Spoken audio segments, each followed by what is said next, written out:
Alors, bonsoir à tous et à toutes. Bienvenue à cette soirée très, très spéciale. C'est, semble-t-il, le tout premier direct du Front commun. C'est donc un moment, d'une certaine façon, historique. Évidemment, quand on pense à Front commun syndical, on revient quelques années en arrière, 50 ans en arrière. On va en reparler dans un instant. Soirée d'information, soirée d'échange, soirée divertissante, je l'espère. On verra avec nos invités ce soir. Vous les connaissez. Je me présente brièvement, Isabelle Craig. Je suis journaliste, animatrice à la radio de Radio-Canada. Et je pense avoir couvert pas mal la pandémie pendant 2 années plutôt intenses. Et il y a plusieurs personnes qui nous écoutent ce soir à qui j'ai certainement parlé, passé des coups de fil, que ce soit dans le monde de l'éducation, que ce soit dans le milieu de la santé, entre autres choses. Donc, très, très contente d'être ici ce soir pour entendre ce que sont vos revendications, parce que je pense que ce dont on parle ce soir, on va en parler pour les prochaines semaines et pour les prochains mois. Et je pense qu'il n'y a pas besoin d'être un prophète pour savoir que ça risque de jaser fort. Alors, je vous présente évidemment nos invités qui vont, bien sûr, vous transmettre, vous expliquer ce que sont les revendications. C'est important d'être au courant, donc, de ce qui est demandé. Et vous l'êtes sûrement, mais c'est toujours bon de se refaire une tête à ce sujet-là. Alors, je vous présente nos invités. D'abord, François Hainaut. Bonjour, François. Bonjour. François, qui est premier vice-président et responsable de la négociation dans le secteur public, donc pour la CSN. Bonsoir, François. Bonsoir. Également avec nous, Daniel Boyer. Bonjour, Daniel. Président du côté de la FTQ, bien sûr.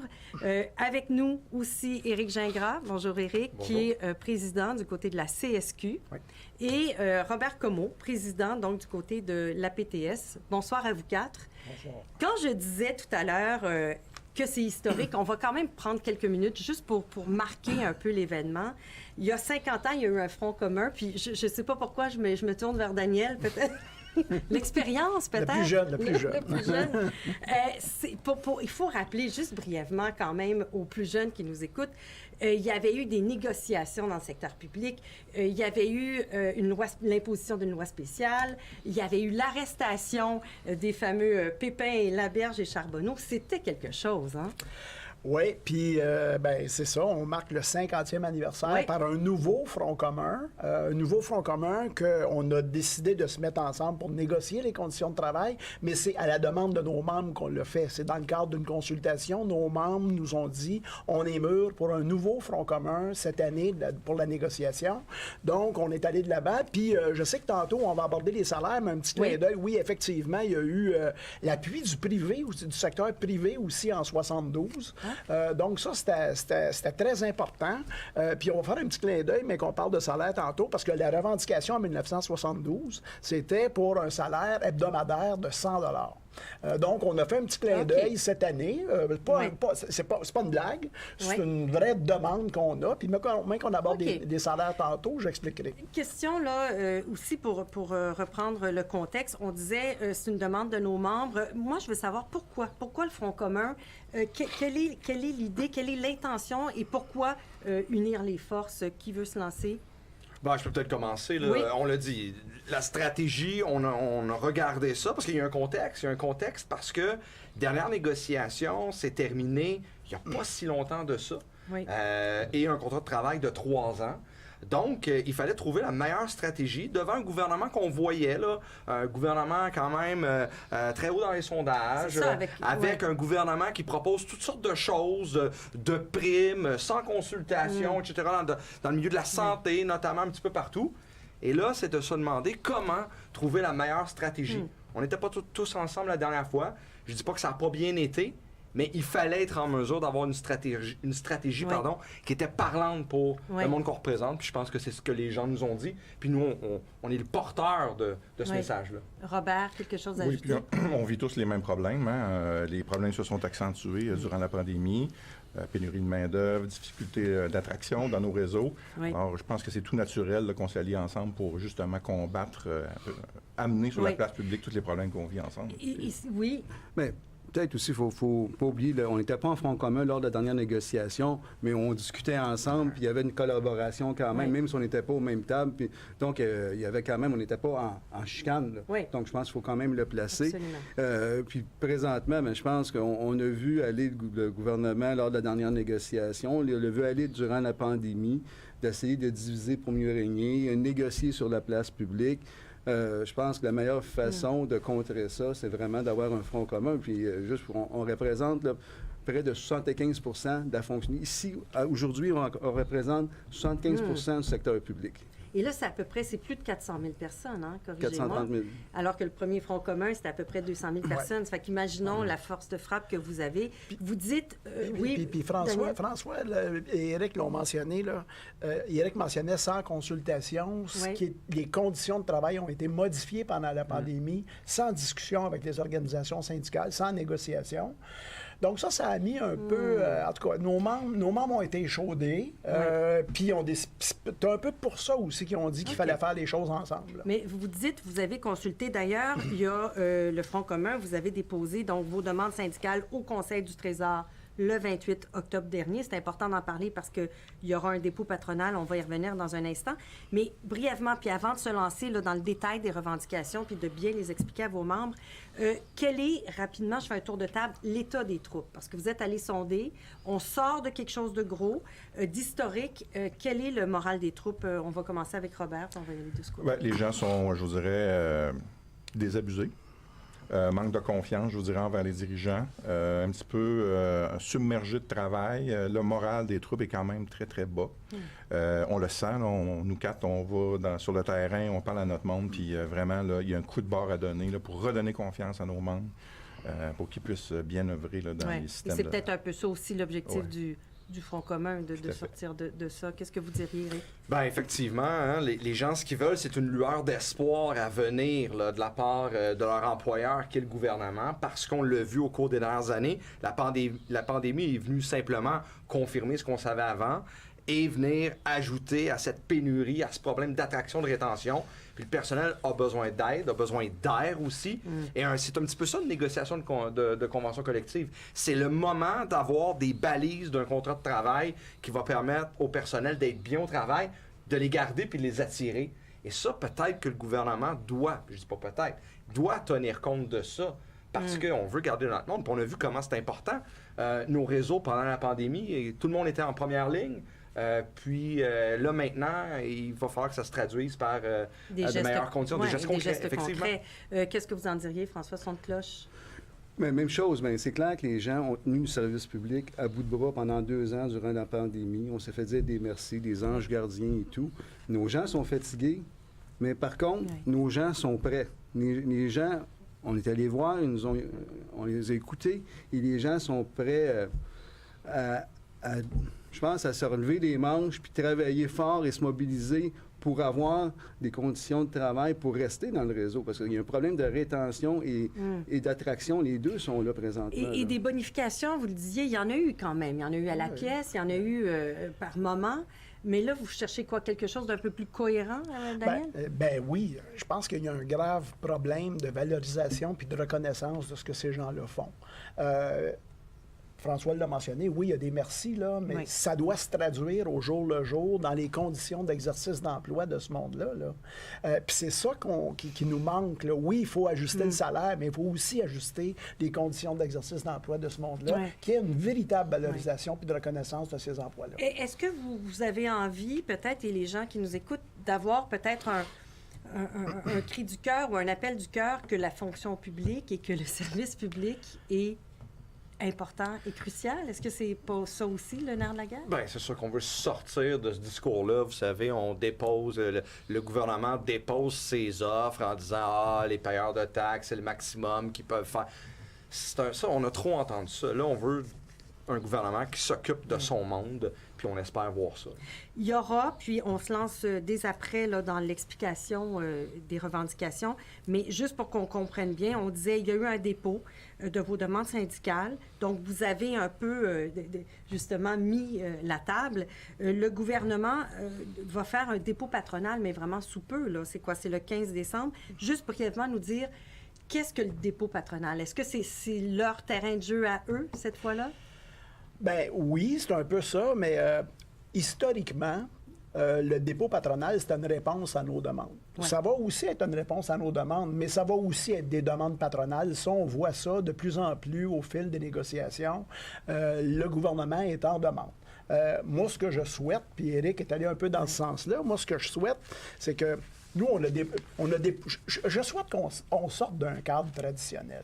On demande X, le gouvernement offre Z, puis on va s'entendre sur Y. Il me semble qu'on devrait aller plus loin que ça dans notre discussion, dans notre négociation, justement dans le but que c'est pas juste une question de salaire, c'est une question aussi de reconnaissance et de valorisation. Et ça, c'est éminemment important. Parfait. Donc, on va simplement, pour vous expliquer le déroulement de la soirée, on a divisé la soirée en 2 blocs. Et chacun des blocs est suivi d'une période de questions.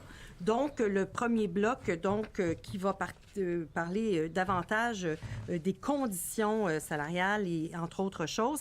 Et puis, ensuite, dans le bloc 2, il sera question des droits parentaux, de disparités régionales, de la protection, entre autres, des lanceurs d'alerte. Alors, on va y aller d'abord avec les aspects monétaires des revendications, parce qu'on le disait, il y a quand même là quelque chose qui frappe. D'ailleurs, Daniel Boyer, vous faisiez un lien avec il y a 50 ans. Votre demande, elle est assez punchée et je pense que les médias risquent de la retenir à tout le moins.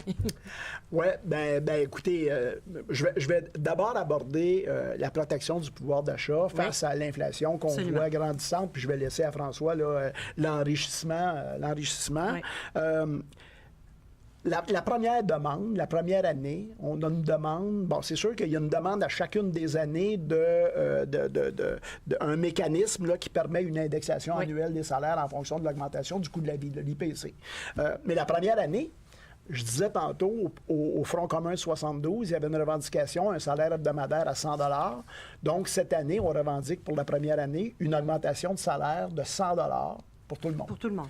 Ou la meilleure formule des deux, ou une indexation des salaires avec un plus 2 % la première année. Donc, à chacune des années, on va arriver avec une formule d'indexation parce qu'on veut maintenir le pouvoir d'achat de nos gens, nos membres. On le sait, l'inflation, on l'a vu depuis le mois de mars cette année, c'est dans le plafond. Encore, je regardais, là, celle du mois d'octobre, c'est au-delà de 6 % encore. On voit que Puis on avait abandonné cette espèce de négociation en fonction de l'indexation, en fonction de l'IPC, parce que on était à 1 %, c'était négligeable. Là, on voit que c'est plus négligeable, donc on revient à la charge avec des augmentations dans le but de préserver le pouvoir d'achat de nos membres. Mais ça, c'est éminemment important. Puis on le voit aussi, là, on se parle du secteur public, mais on le voit aussi dans le secteur privé, c'est la même chose, là.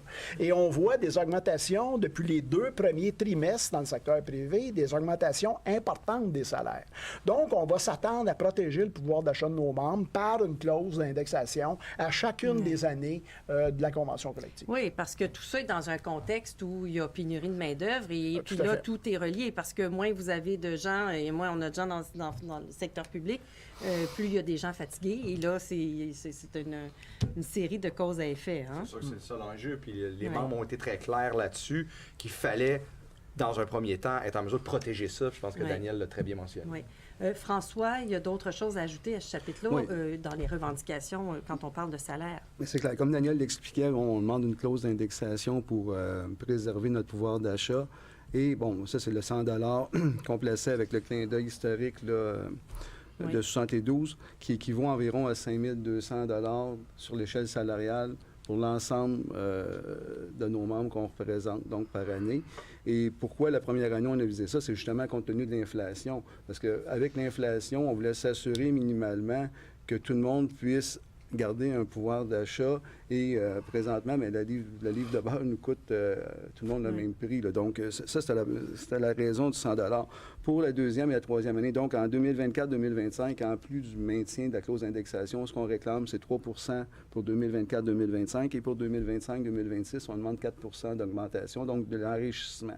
Donc, c'est bien de tenir notre pouvoir d'achat, mais il faut aussi avoir de l'enrichissement. Tu sais, quand on regarde, puis Daniel l'a parlé, quand on regarde présentement notre panier d'épicerie, je pense que ça nous a fessé présentement. Là.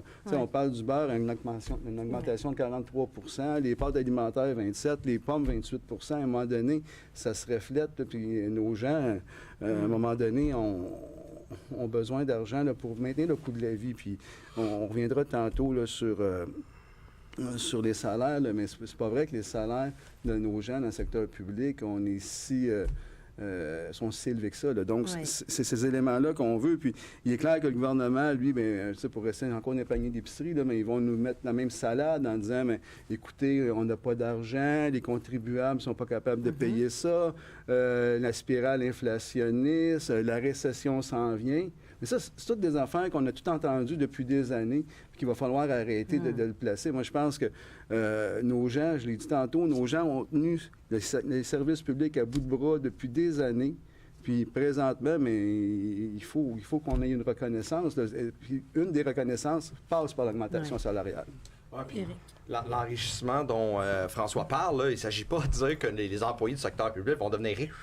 C'est pas ça du tout, hein? C'est qu'il y a un rattrapage à faire avec tous les autres secteurs. Donc, quand on parle d'enrichissement, c'est ce rattrapage-là qui sépare les employés de tous nos secteurs, le personnel dans tous nos secteurs. Quand on les compare avec les employés municipaux, avec les employés fédéraux, etc., bien, on voit qu'il y a un écart. Puis c'est ça qu'on veut quand même être en mesure de rattraper. Donc, s'enrichir. Puis je pense que François l'a très bien nommé. Et Robert, c'est un peu ça aussi de votre on peut côté dire également? aussi que, oui, les augmentations de salaire qu'on obtient reviennent beaucoup dans la collectivité. Les gens dépensent dans leur milieu, font vivre des commerces, tout comme les citoyens. Donc, il y a une grande part de ça qui revient dans les poches du gouvernement, premièrement, et aussi dans la communauté. Oui. Puis éventuellement, ça sera intéressant de voir parce qu'il y a eu de consultations, il y a eu les demandes de vos membres, puis ça sera intéressant de voir aussi le défi, ça va être aussi la communication dans la population. Ça aussi, ça va être un autre volet à suivre. Mais parlez-moi notamment du volet retraite. Daniel, il y a des revendications assez précises à ce sujet-là. Qui veut se lancer? Je peux me lancer? Oui, absolument. Bien, il y a quand même des bonnes nouvelles pour vous dire quand même que notre régime de retraite est en très bonne santé. Actuellement, il y a un surplus de 10,6 milliards actuellement dans le revenu en 2020, comparativement, je vous dirais, à 6,14 milliards en 2017. Donc, vous voyez qu'il est en santé, il n'y a pas péril en la demeure dans notre régime de retraite. Ce qui fait que celui-ci, le régime est capitalisé à 115 % actuellement. Ça veut dire quoi? À 100 %, un régime capitalisé à 100 %, c'est-à-dire que tous les gens qui sont actuellement en l'emploi du réseau de santé, services sociaux, éducation et éducation supérieure, s'ils prennent leur retraite maintenant, le régime est capable de répondre à tous les besoins jusqu'à leur prise de retraite. Alors, c'est une excellente nouvelle. Et il y a un surplus. On est à 115 %. Donc, ça nous laisse quand même de la place, une marge de manœuvre là, pour demander quelques assouplissements, je vous dirais, au régime qui n'ont pas d'impact sur le taux de cotisation. On va avoir d'ailleurs une baisse de taux de cotisation dans les prochaines années jusqu'en 2025. Actuellement, on est à 10,04 % de notre salaire et ça va diminuer jusqu'à 9,09 % en 2025. Bien, ça nous positionne bien, je le disais tantôt, puis les mesures qu'on propose justement pour avoir un peu plus de flexibilité dans ce régime-là, c'est améliorer la retraite progressive, notamment en allongeant la période de 5 à 7 ans. Alors, il faut savoir que maintenant, si on va avoir bénéficié d'une retraite progressive, on signe un contrat de 5 ans et on doit prendre notre retraite à la fin. Ce qu'on demande, c'est d'avoir un assouplissement. On peut aller jusqu'à 7 ans pour que les gens, dans le cours de leur traitement de leur régime, pourraient le modifier en cours de route. Ça va permettre à des gens de rester un petit peu plus longtemps s'ils le désirent. Oui. Alors, on parle de rétention volontaire. De la main-d'œuvre. Exactement. Je pense que le contexte s'y prête bien. Et on veut revaloriser la rente après 65 ans. C'est-à-dire, après 65 ans, on continue à cotiser, mais le bénéfice qu'on a, on n'a pas de rente supplémentaire. Donc, on voit une petite injustice là-dessus. Et on veut augmenter l'âge maximal aussi pour cotiser jusqu'à 71 ans. Oui. Et quand on parle de cotisation, il y a la cotisation des employés, évidemment, mais il y a la cotisation patronale aussi. Elle est égale. Elle est égale? Oui. OK. Est-ce qu'il y a quelque chose à ajouter de ce côté-là, du côté, de la retraite? Moi, je vous dirais qu'il y a 2-3 autres affaires. Il y a un comité actuellement qui a étudié là, pour stabiliser les cotisations au régime de retraite. Oui. Robert l'a mentionné, là, il y aura une diminution là, des cotisations jusqu'à 2025, mais le régime est mature. Il y a de plus en plus de personnes qui vont être éligibles à la retraite dans le futur, donc de plus en plus de retraités. Donc, c'est un régime à prestations déterminées. Donc, la cotisation est fixée en fonction des bénéfices et ça ça risque d'augmenter. Donc, une fluctuation. Donc, ce qu'on veut, nous, c'est on veut que le comité continue ses travaux dans le but de stabiliser ces cotisations-là. On veut aussi que, vous savez que c'est la Caisse de dépôt qui gère les sous du REGOP, du régime de retraite. On veut que la Caisse soit...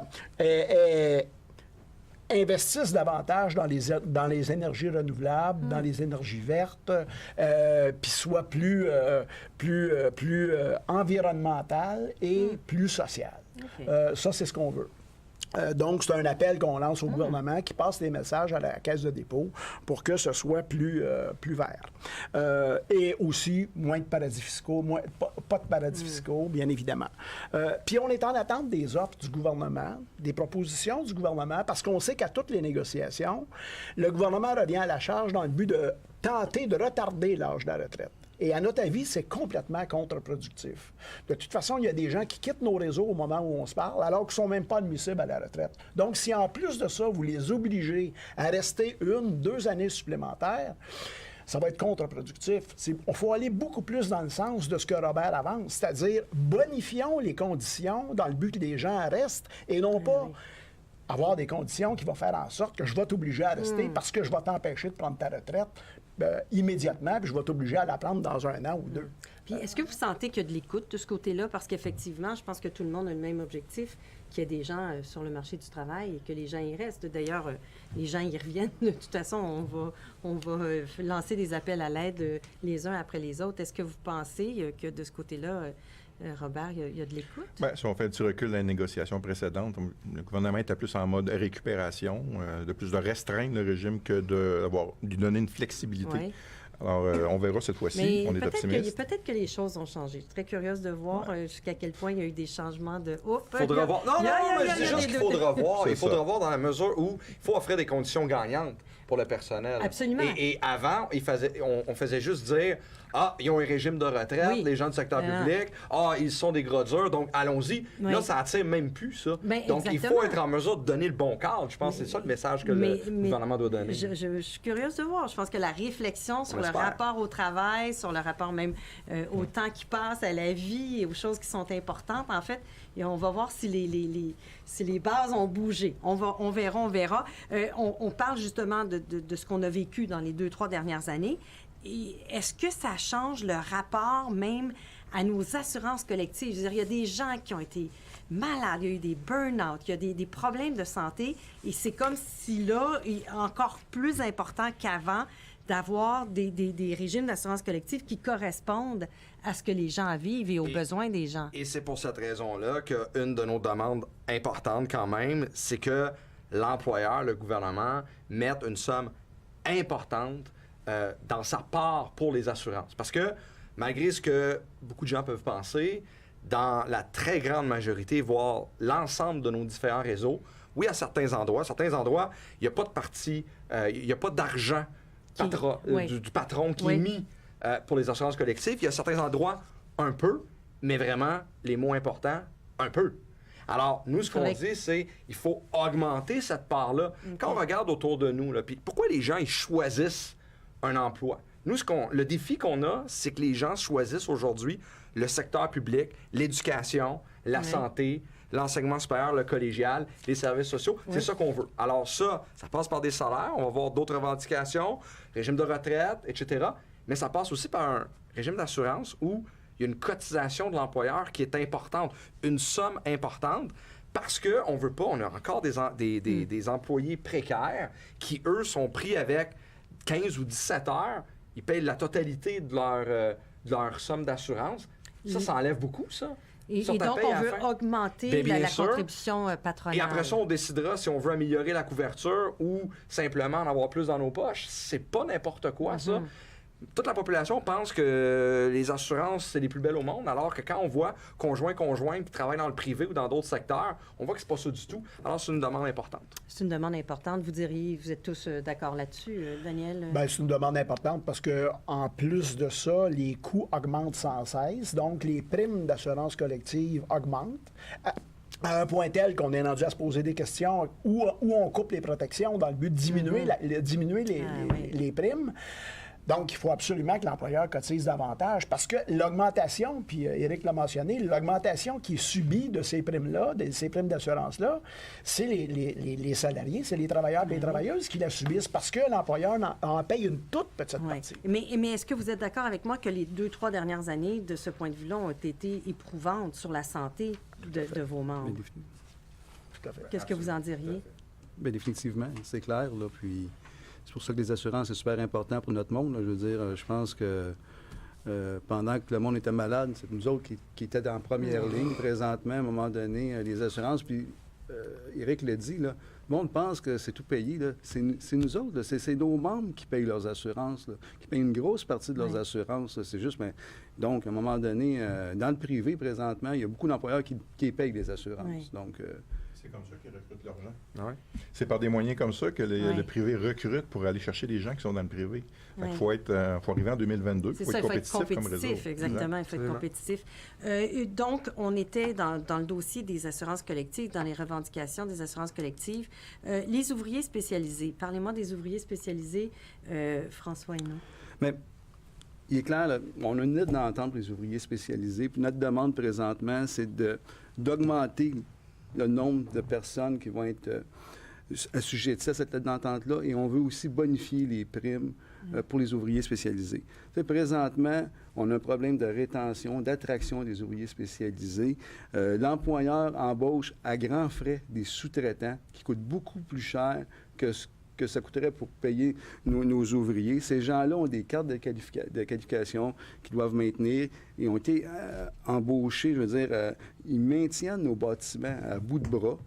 Et on embauche parfois, je le répète, des sous-traitants qui ne connaissent pas la bâtisse, qui font un peu, qui vont, va comme je te pousse, puis ça ne fonctionne pas. Je veux dire, ces gens-là sont payés 35 % de moins que la moyenne québécoise pour le même travail à l'extérieur du gouvernement. Ça n'a pas de bon sens. Si on les veut, si on veut les garder, à moins qu'on veuille d'envoyer ça à sous-traitance, mais ça n'a pas de bon sens. Ça n'a pas de Et c'est quoi, par exemple? C'est qui ces des plombiers, des électriciens, des menuisiers, c'est ces gens-là qui travaillent puis qui font...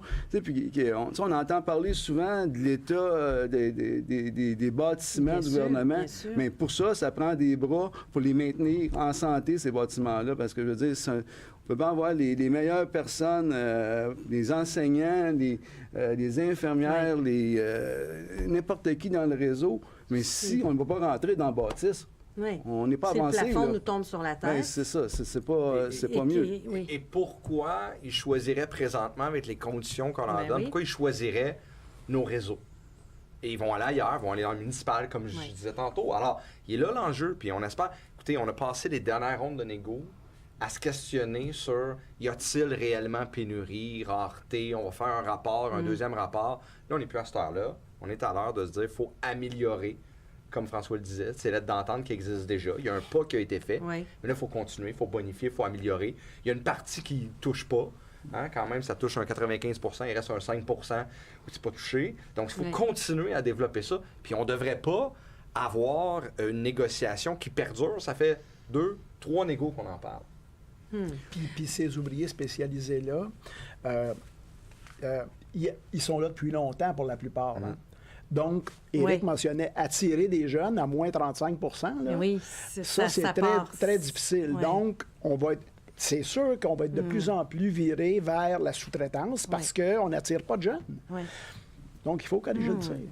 Cet été, j'ai eu la chance de faire quelques barbecues, là, puis, d'aller voir les militants sur leur milieu de travail, dans leur milieu de travail.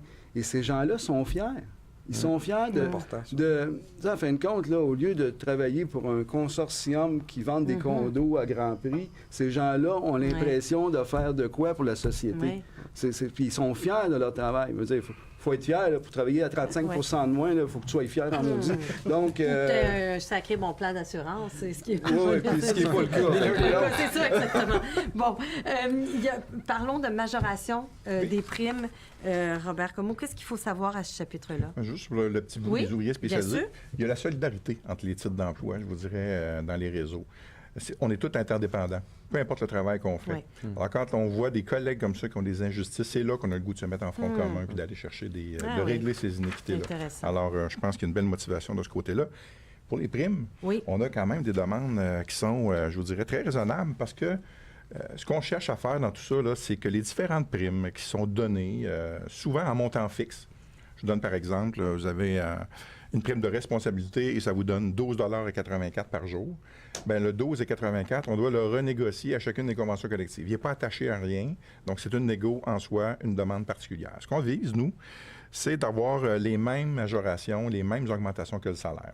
Si à l'année 2, par exemple, on obtient le 3 % plus l'indexation, bien, on va demander à ce que tout l'ensemble des primes et des suppléments soient assujettis à cette clause-là pour que tout soit remonté de 3 % plus l'indexation. Donc, c'est ça qu'on vise pour remonter, en fait, l'ensemble de la rémunération. Bien, vos demandes, en tout cas, elles sont claires, elles sont succinctes, elles s'expriment bien.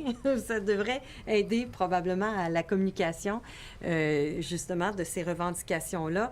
Ça clôt ce premier chapitre-là, à moins que vous vouliez ajouter quelque chose directement, mais on va passer à la période de questions et dire aussi aux gens donc qui nous écrivent et qui ont des questions à poser qu'on va parler tout à l'heure là, de droits parentaux, de disparités régionales, d'autres sujets, mais par rapport aux aspects dont on a parlé, on va prendre les questions et d'ailleurs, j'ai les questions ici, c'est pas que je suis en train de prendre les résultats du hockey parce qu'il y a une partie de hockey, je pense.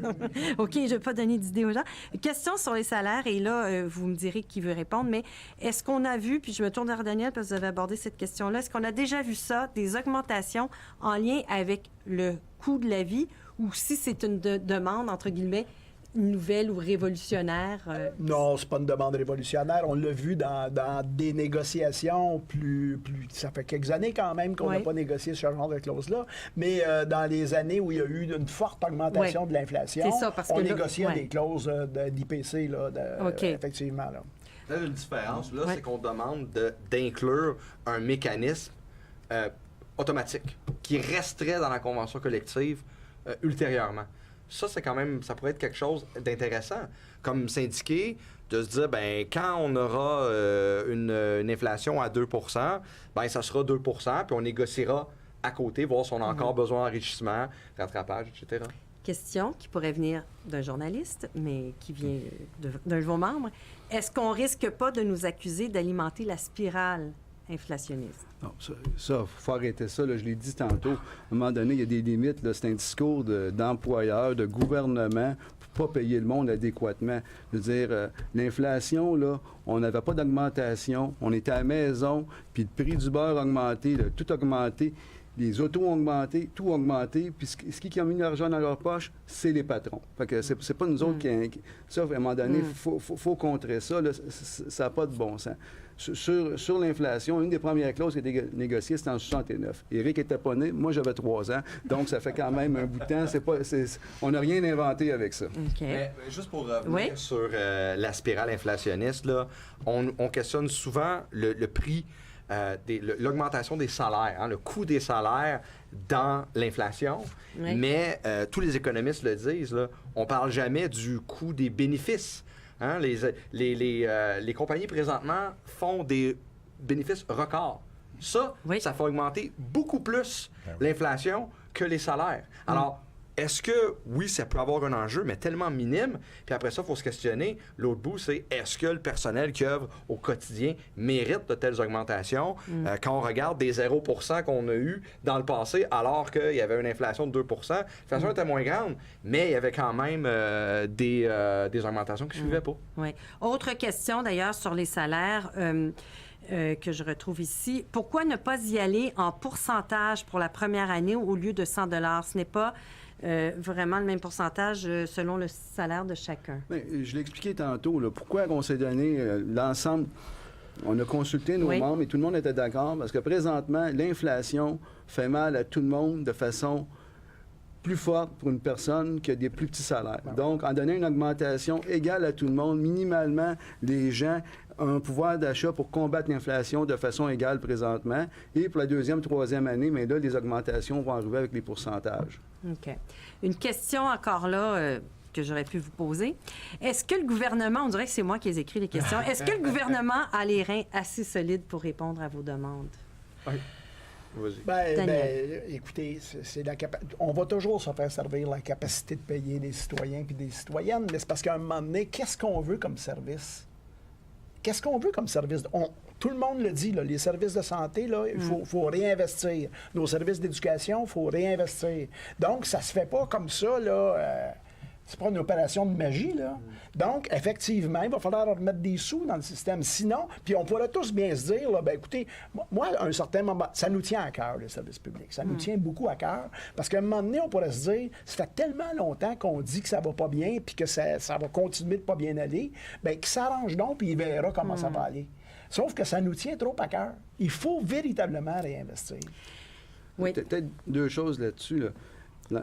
Le gouvernement a eu des hausses de revenus de 13 l'année passée. Bon, 13 c'est pas ce qu'on demande la première année, là, à ce que je sache. Puis deuxièmement, moi, je pense que la population a senti durant la pandémie les services donnés par les gens du secteur public et la population va être là ce coup-ci. Je comprends qu'on va en parler tantôt sur la mobilisation, mais je pense que contrairement à avant, les gens vont être derrière nous. Et je le répète, 13 de hausse de revenus. Fait qu'à un moment donné... j'espère qu'on va payer les employés du gouvernement avec ça. Là. Oui, Il y a la personne qui pose la question, là, les deux dans la ronde de négo, puis peut-être même avant, là, lorsqu'on était questionné par les journalistes, justement, qui nous demandaient, qui nous disaient « Mais vous allez aller chercher ça où, l'argent pour les augmentations? » Puis on disait, bien, un des endroits, ça pourrait être de réduire un peu le paiement au fonds des générations, parce qu'il augmente, puis tout ça. Puis là, on se faisait dire, êtes-vous fou? Vous mettez en péril le futur? Ouais. Alors que là, ben, on apprend que le gouvernement, c'était le ministre Girard qui nous disait ça, bien, lui, une de ses idées pour baisser les impôts, c'est de réduire les paiements de fonds de génération, puis il veut annoncer ça dans son prochain budget au printemps prochain. Alors la question, c'est, est-ce que c'est nous qui sommes fous pour vouloir favoriser des meilleures conditions de travail? Je pense que la population a très bien vu, puis je dis pas qu'il faut pas faire les autres choses, mais on voit très bien comment, en travaillant ensemble, pour trouver des solutions, on peut trouver des façons de faire pour améliorer des services que la population a besoin 24 heures sur 24 dans bien des cas, 7 jours semaine, ou dans d'autres cas, régulièrement, parce que les enfants, parce que la famille, etc., etc. Et est-ce que, puis c'est vrai qu'on aborde la question de la communication, mais est-ce que ces dernières années qu'on a traversées ne vous donnent pas aussi, d'une certaine façon, c'est pas des munitions, mais c'est la réalité. Je veux dire, on parle du temps d'attente, par exemple, et combien de reportages j'ai fait sur l'attente pour voir un psychologue dans le système public, les travailleurs sociaux, etc. Donc, on perd nos gens parce qu'ils s'en vont, bien sûr, parce qu'ils ne peuvent pas seulement les conditions salariales, on l'a souvent dit, mais aussi exercer avec une latitude adéquate à leur formation. Il y a ça. Est-ce que vous pensez que la population, ça va justement leur dire quelque chose, là, ce qu'on a vécu? Tout à fait. Puis vous savez, la négociation dans le secteur public, c'est un grand exercice de relations publiques. Parce que si on n'avait pas la population de notre côté, on n'irait pas loin. On va avoir nos membres de notre côté, puis on va avoir la population, à mon avis, de notre côté. Éric mentionnait, là, le fameux fonds des générations, là. Le ministre veut piger dans ce fonds-là pour payer des baisses d'impôts. Nous, on ne dit même pas qu'il faut piger. On dit arrêter d'en verser. On verse encore 3,2 milliards cette année dans le fonds des générations. On va être rendu à 19 milliards. Nous, ce qu'on dit, arrêtons d'en verser. Puis moi, je ne veux pas laisser une dette... Arrêtons de façon momentanée? Bien, on verra, mais on a besoin de ces sous-là pour nos services publics. Puis moi, ce que je dis, c'est... Moi, je ne veux pas laisser une dette aux jeunes qui vont suivre, aux générations futures, là. Mais je veux aussi leur laisser des services publics de qualité. Qui tiennent Et ça, encore c'est debout. important, qui tiennent encore debout. Puis nos hôpitaux, nos écoles tombent en ruine parce qu'on n'a pas investi suffisamment dans les 10-20 dernières années à cause des politiques d'austérité de d'autres gouvernements. Là, il faut investir en double, pas en triple. Bien, faisons-le, parce que sinon, on va les perdre, ces établissements-là. On va perdre notre monde aussi si on ne les paye pas correctement.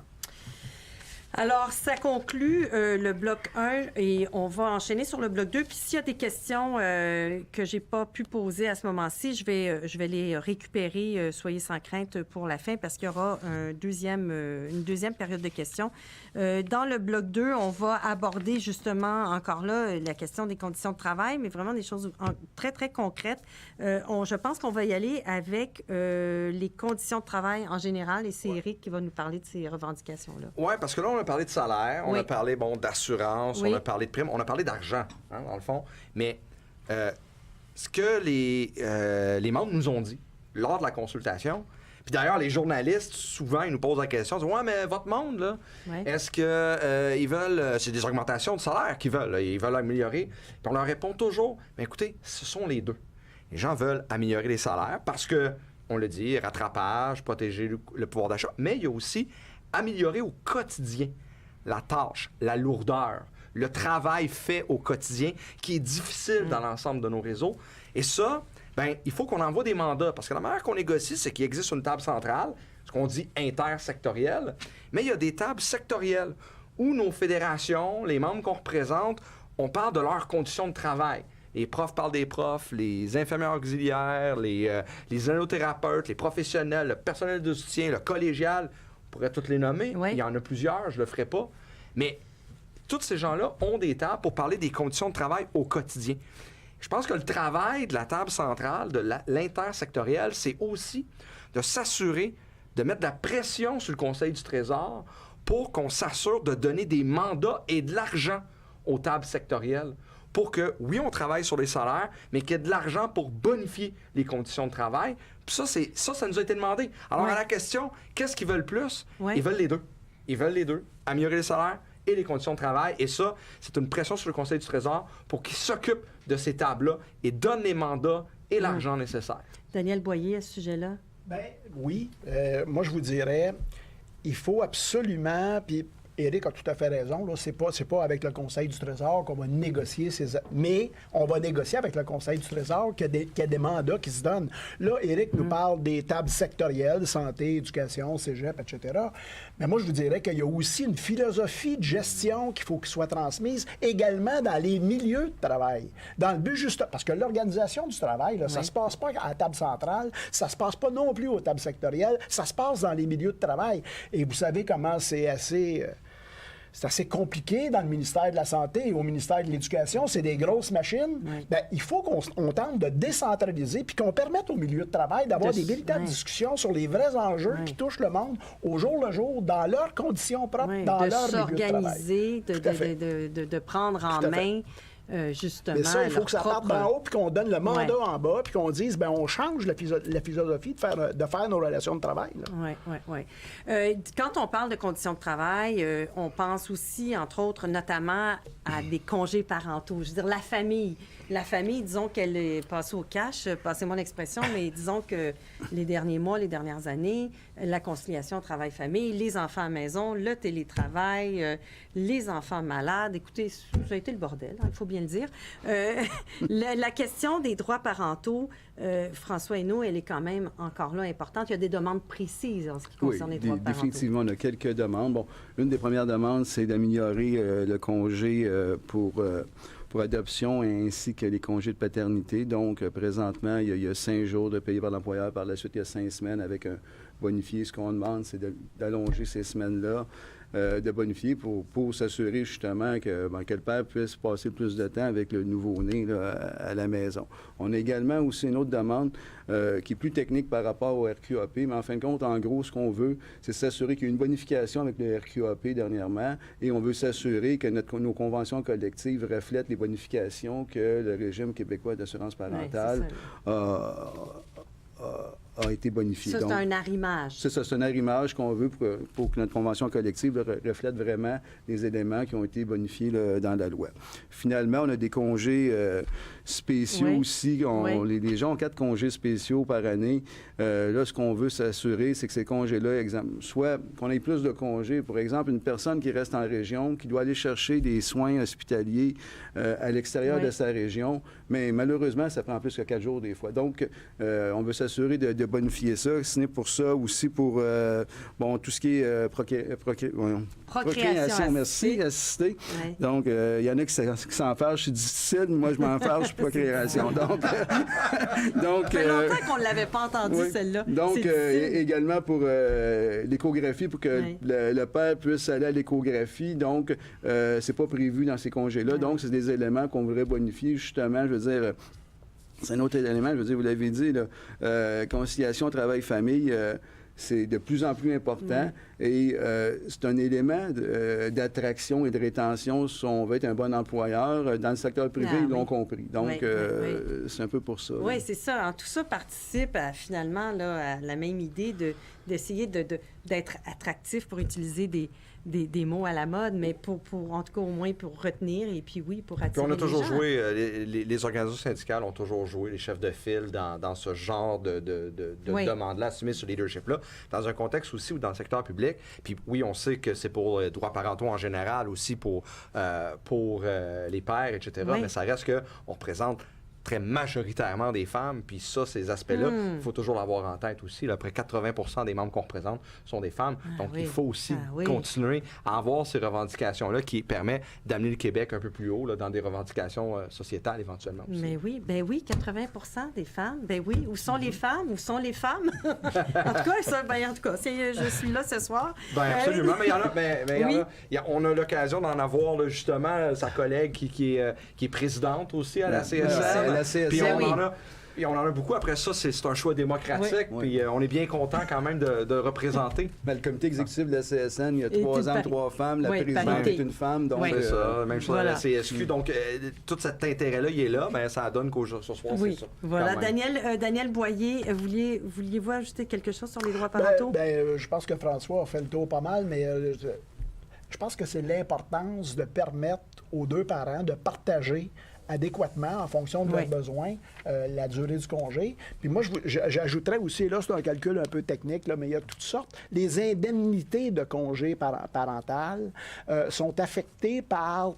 Si les gens s'absentent pendant un certain moment donné, ça vient affecter les prestations du congé parental. Donc, on veut régulariser ça pour que tout le monde puisse avoir droit pleinement à un vrai congé parental, que tu sois le père, la mère, puis que tu aies pris un congé, différents congés dans l'année avant, dans les 2 années avant, bien, que ce soit régularisé puis que tout le monde ait droit à son plein congé. Il y a un autre aspect qu'on va aborder, c'est l'aspect des disparités régionales. On le sait, il y a eu même, et c'est même plus difficile dans certaines régions de donner des services, on le voit à tous les jours.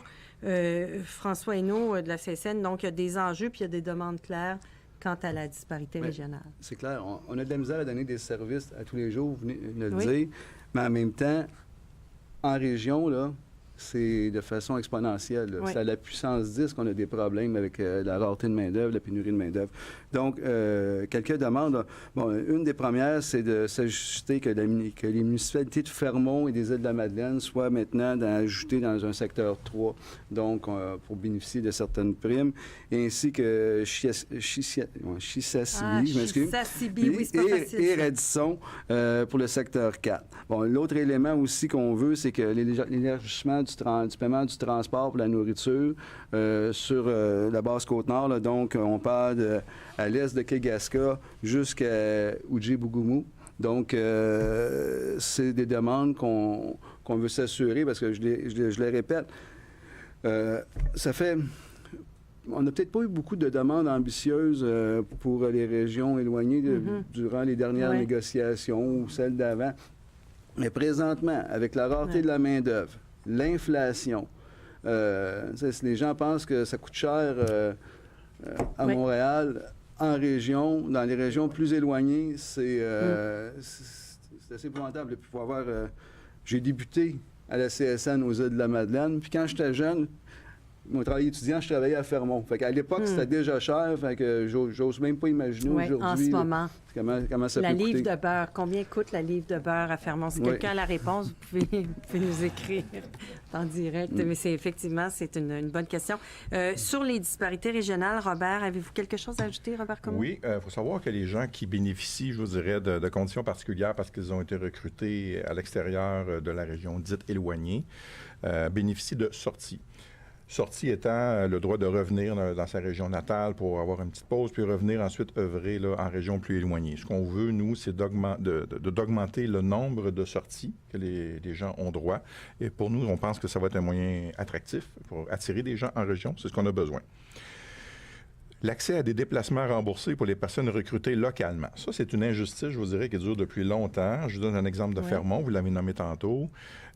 Les gens qui proviennent de Fermont et qui vont étudier, par exemple, pour devenir technologue en imagerie médicale au cégep de Sainte-Foy, vont faire leur DEC. Et s'ils veulent revenir travailler à Fermont, ben, ils n'ont pas droit à ces primes-là parce qu'ils sont originaires de Fermont.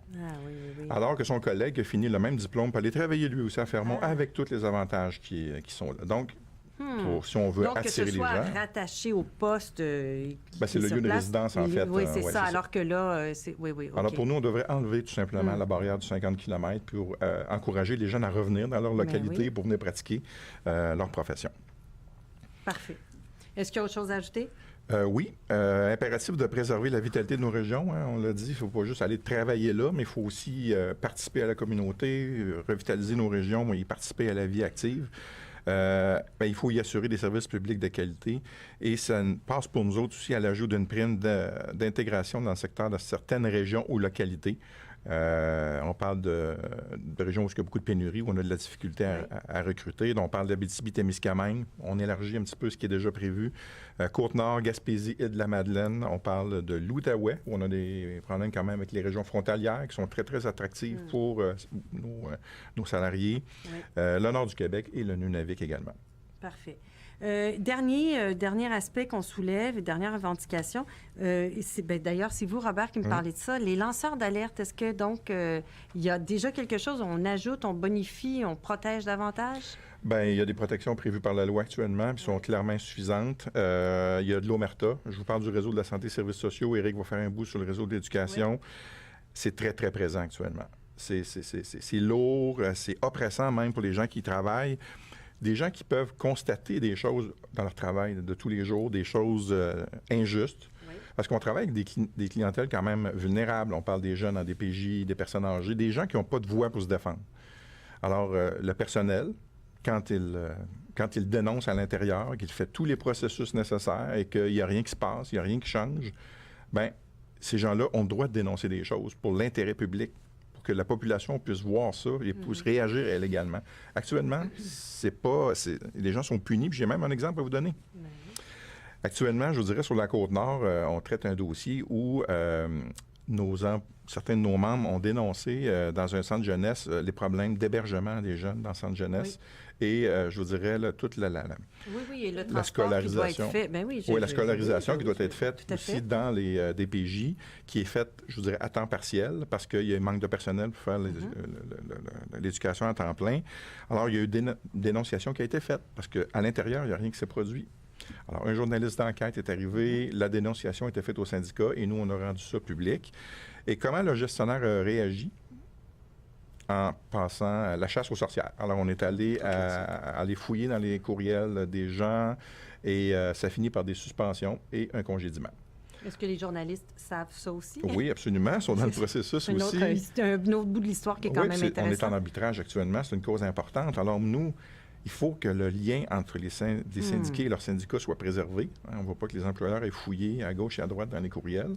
Il faut qu'il y ait des mesures claires d'utilisation du courriel par des employeurs. Il faut que les gens aient cette liberté-là de dénoncer des injustices parce qu'on travaille avec des clientèles vulnérables. Alors, c'est primordial, ce sujet-là. Les gens de la Côte-Nord actuellement qui traitent le dossier, on les soutient tous.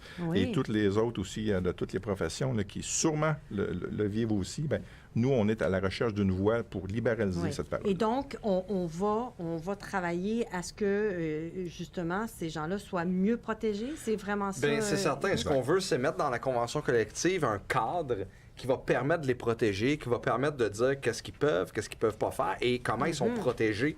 Il y a la loi a été adoptée en 2017, mais fait particulier parce que, la santé, mais en éducation d'ailleurs, dans la négo qui a suivi, elle a commencé en 2019 dans la négociation, donc un peu avant la négo et après la loi, le ministre Roberge, alors ministre de l'Éducation lui-même, après justement des parutions dans différents médias de personnel qui disait justement avoir peur de cette omerta-là, avait dit en chambre, avait dit dans l'espace public, qu'il voulait en mettre dans les conventions collectives des protections. Ouais. Il n'en a pas fait. Il ne l'a pas mis. Alors là, on reprend la balle au bon. OK. Puis on dit ce qui était bon à ce moment-là pour le ministre de l'Éducation est encore bon aujourd'hui. Puis ça n'a pas été fait parce qu'il faut les protéger. Il y a un travail exceptionnel qui est fait bien souvent des journalistes pour sortir l'information, puis on lit tout le temps, hein, qu'est-ce qu'on lit dedans, le nom a été changé par crainte de représailles, et nous-mêmes, des fois, on est interpellés, puis on prend la parole pour les membres parce qu'on veut les protéger. Là, ce qu'on dit, c'est mettons ça là-dedans, parce que dans le fond, ce qu'on veut, avec un cadre correct, parce qu'on ne veut pas non plus dire n'importe quoi, mais nous permettre aussi de dire voici ce qui se passe dans les réseaux. Puis je pense que c'est la population en général qui va en sortir gagnant et l'employeur, lui, qui va être obligé de faire souvent un peu plus attention avec cette possibilité-là. Donc, ce cadre-là est important dans les conventions collectives. Très intéressant. François, Daniel, avez-vous quelque chose à ajouter à ce chapitre-là? Bien, c'est déjà pas facile de dénoncer des situations difficiles en milieu de travail. Si en plus de ça, tu sais que ton employeur ne sera pas réceptif à ça, puis même il pourrait te discipliner à la limite si tu dénonces des choses, bien, vous pouvez imaginer... Robert parlait de culture d'omerta, ben c'est pas mal ça. Là. J'aime autant me fermer la trappe parce que je ne sais pas ce qui pourrait m'arriver en bout de piste. Puis moi, j'ai rien fait de mal. Je fais juste le constat d'une situation que je trouve pas normale. En tout cas, nous, on le constate, je dois vous le dire, comme journaliste, à tous les jours, notamment pendant les dernières années, notamment dans le domaine de la santé, où on nous donnait des informations, mais on nous disait, écoutez, là, c'est extrêmement touché, c'est délicat. Donc, oui, effectivement, je pense que tout le monde est gagnant. Discipline pour manger des toasts au beurre de pinot, il y a des bonnes chances que quand on dénonce de quoi, qu'on nous discipline encore plus fort. Seigneur, oui, on n'ira pas là, c'est le moment de parler de mobilisation. On a terminé le volet d'explication des revendications, mais je veux quand même qu'on se quitte sur cet aspect-là de la chose. Comment on mobilise les membres? Comment vous mobilisez vos membres? À quoi ça ressemble une mobilisation? Qui veut se lancer? Daniel, on peut faire un tour de table de ce côté-là? D'abord, je pense que Robert l'a mentionné un peu plus tôt, ça commence par l'information. Il faut que nos membres savent quelles sont leurs demandes. Puis, il faut que nos membres sachent aussi quelles sont les propositions que fait l'employeur. Donc, ça commence par l'information. S'il n'y a pas d'information, on ne sera pas capable de mobiliser. Et c'est pour ça que vous êtes là ce soir. Ah, exactement. C'est exactement pour ça qu'on est là. Puis, par la suite, on commence par de petites actions dans des milieux de travail, puis ça l'augmente par la suite. C'est comme ça qu'on réussit à mobiliser les gens. Puis ça se fait pas du jour au lendemain non plus. Puis c'est peut-être un peu pour ça aussi que les négociations dans le secteur public prennent un peu de temps, parce que c'est beaucoup de monde. Bon, on en représente, François le disait au début, on en représente 420 000. Donc, de mobiliser, d'informer, de mobiliser l'ensemble de ce monde-là, ça prend du temps aussi. Oui. Qu'est-ce que vous diriez de votre côté, François? Qu'est-ce que vous aimeriez voir comme mobilisation? Mais c'est clair, tout ce que Daniel a dit, l'information, c'est le nerf de la guerre. Il faut que nos gens soient informés pour savoir les raisons qui doivent se mobiliser. Je vous dirais, d'expérience, la meilleure personne pour mobiliser, c'est l'employeur. Pourquoi? Parce que c'est simple, parce que l'employeur va arriver, ils vont nous déposer des offres dérisoires qui vont mettre le monde en maudit, et là, le monde va s'approprier la négociation, puis c'est le même qu'on mobilise. Puis ça fait quelques négociations que je fais dans ma vie, puis c'est toujours comme ça, puis c'est clair que ça va être encore la même chose cette année. Les gens vont s'apercevoir que là, l'employeur donne rien, puis là, les gens vont se mobiliser tranquillement, puis on va y aller de façon progressive. Mais l'objectif, c'est d'avoir des bonnes conditions de travail, un bon règlement. Donc, puis moi, je pense que, je le répète, ce coup-là, puis on l'a vu dans les CPE l'année passée, la population était derrière. Hein? Le gouvernement pensait qu'il aurait pu faire passer n'importe quoi, diviser les travailleuses ensemble, et ils n'ont pas été capables, et la population était derrière les travailleuses des CPE. Puis moi, je fais le pari que cette année, la population va être derrière nous. Parce que tantôt, Éric le dit, là, moi, je pense que le temps que le gouvernement fait passer les travailleuses et travailleurs du secteur public pour des gradures, c'est fini. C'est fini, ça. Puis le monde le sait, puis ils l'ont vu durant les 2 dernières années. Fait que moi, je pense que jeudi, Ils vont déjà commencer à mobiliser. Le contexte a effectivement probablement beaucoup changé. Ça, je vous l'accorde. De votre côté, qu'est-ce que vous diriez pour Ben, Éric, la mobilisation, les membres, ce qu'ils nous demandent dès le départ, c'est d'être de bonne foi, de proposer des choses. Ils veulent qu'on s'assoie, puis qu'on propose nos solutions, qu'on propose... Parce que nos revendications, c'est plus que des revendications, c'est des propositions, des solutions pour améliorer les conditions de travail, améliorer les salaires. Ils veulent qu'on s'assoie, puis qu'on soit transparent, qu'on soit honnête, qu'on dise au gouvernement. Mais à un moment donné, là, au-delà des dépôts, quand les négos piétinent, quand ça fait 15, 20, 25, 30 rencontres, puis qu'on est encore à discuter du point-virgule qu'on n'a pas tout à fait compris, et là, les membres, ils disent, là, qu'est-ce qui se passe? Et là, on leur explique. On leur dit, ça marche pas. Ils n'écoutent pas. Et là, à ce moment-là, la mobilisation, on est capable, comme Daniel le disait, de passer de petits gestes à des gestes plus importants. Il n'y a pas personne qui a nécessairement la tête à se mobiliser parce que tout le monde veut s'occuper de son réseau. Tout le monde veut s'occuper de son travail au quotidien. Sauf que quand tu es rendu à t'occuper de ton travail au quotidien, mais que tu as le goût de te mobiliser parce que tu y tiens, tu l'as à cœur, tu trouves ça intéressant, puis on le dit à plusieurs reprises, comment les gens aiment ça. François le disait par rapport aux ouvriers spécialisés, puis c'est vrai pour l'ensemble des membres qu'on représente, ils aiment leur réseau, ils aiment l'éducation, ils aiment la santé, les services sociaux, le collégial, l'enseignement supérieur, ils aiment ça. Alors là, ce qu'ils vont dire, c'est, ben, on va augmenter cette espèce de mobilisation pour envoyer un message. Ça, toujours, bien sûr, en expliquant à la population qu'est-ce qu'on fait, pourquoi on le fait. Puis nous, on fait le pari que les gens vont être derrière nous. Robert Comeau, qu'est-ce que vous en diriez? C'est quoi pour vous une bonne mobilisation? Ça commence comment? Comment mobiliser les troupes? Oui, bien, mes collègues l'ont nommé, il y a beaucoup d'informations, mais il y a beaucoup de façons de se mobiliser aussi.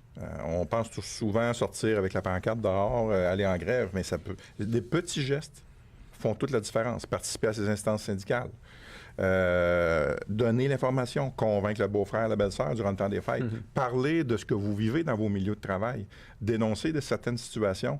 Il faut casser des mythes, mais ça appartient à chacun des membres de le faire. Puis nous, ce qu'on s'engage, c'est bien sûr de les soutenir, puis on est leur porte-parole. Mais au-delà de ça, il faut qu'à la base, on se mobilise. Toute cette colère-là qu'on ressent jour après jour, dans chacun de nos réseaux, nous quatre, on le ressent. Bien, il faut que ça se transforme, ça, à la table de négociation. Il faut qu'on soit capable, nous, de le verbaliser, mais pour ça, ça nous prend des gens qui... C'est la négo des membres. C'est la négo des membres. C'est pas la négo des 4 représentants qui sont là. Pas. On porte le message, puis on va porter cette mobilisation-là aussi. Vous disiez, François Hainaut, dépôt patronal jeudi à 9h, jeudi le 15. Et on va se quitter là-dessus, mais... Est-ce que vous avez est-ce que vous avez des attentes? Qu'est-ce qui va être dit? Qu'est-ce qui va être mis sur la table par le gouvernement?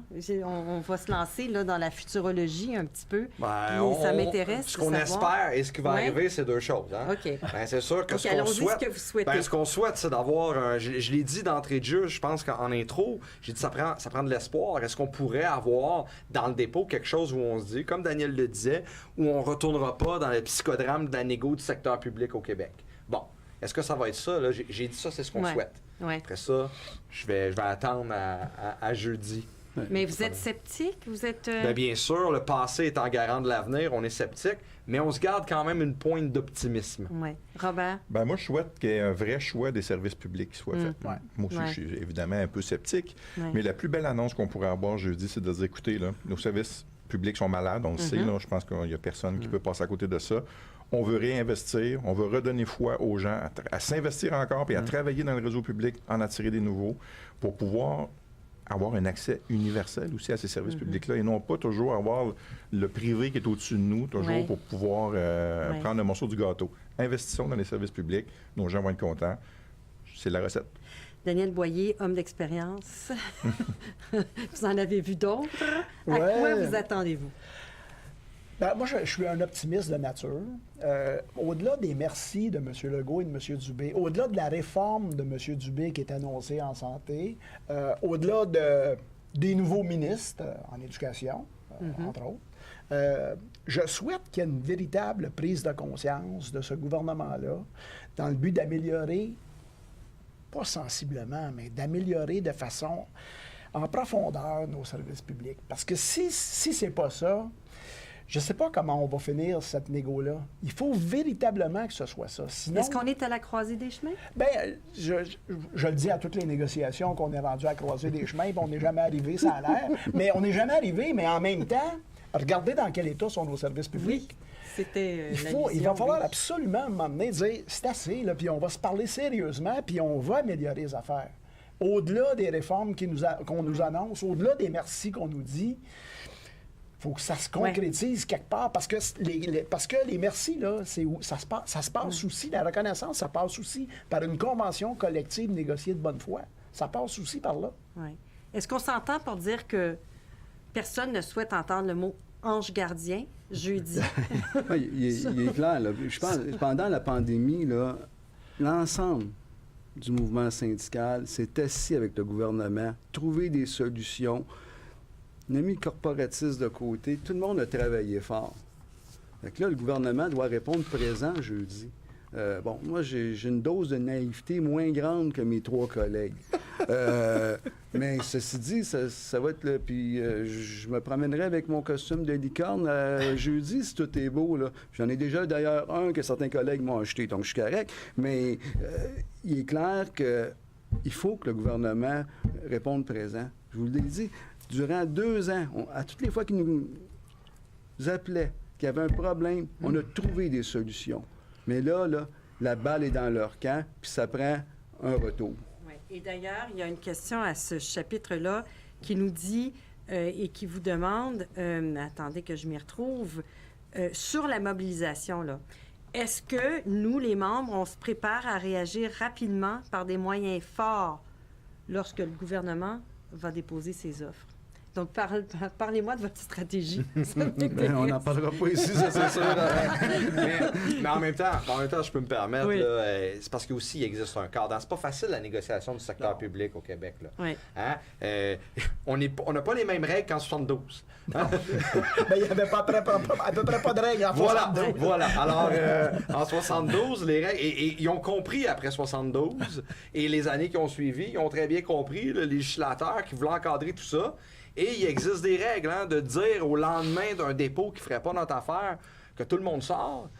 On a des obligations, puis d'arriver à ça. Par contre, ce qu'on peut dire aux collègues, c'est qu'en fonction de ce qui va ressortir de tout ça, il va falloir penser à se mobiliser. C'est ça que je disais tantôt, à informer. Oui. Et si le dépôt était aussi pire que ce que le pense mon collègue François, je pense qu'il y aura matière à une mobilisation importante qui va suivre. Est-ce que ce sera un geste fort dès le dépôt? On va attendre, on va l'analyser, on va être là pour discuter, mais il y aura un moment pour se mobiliser, puis ces messages-là vont être envoyés dans les prochains et dans les prochains jours même. Et je pense que le collègue qui posait la question... nos conventions collectives se terminent à la fin mars. Il ne faut pas oublier ça. Là. Sont en vigueur. Là, nos conventions collectives sont en vigueur, mais moi, je pense, puis on va y aller, mais c'est nos membres qui vont décider aussi. On va consulter nos membres, mais nous, on est prêts. On va placer les éléments. Puis il est clair que... il va falloir travailler sur une mobilisation, c'est sûr, mais comme je vous dis, les conventions collectives sont encore là jusqu'à fin mars. Oui. Et donc, on peut dire aux gens qui nous écoutent qu'ils peuvent faire circuler sur les réseaux, sera déposée cette soirée d'information. Donc, ça peut servir probablement pour informer les gens, mobiliser les gens. Vos prochains rendez-vous, quels sont-ils? Est-ce qu'il y a des rendez-vous de fixés? Est-ce que vous retournez chacun dans vos associations? Est-ce qu'il y a quelque chose de prévu? Jeudi, au dépôt des... Oui. Ça, c'est le prochain rendez-vous. C'est le prochain rendez-vous. Jeudi, le prochain rendez-vous. Il y a d'autres rendez-vous importants.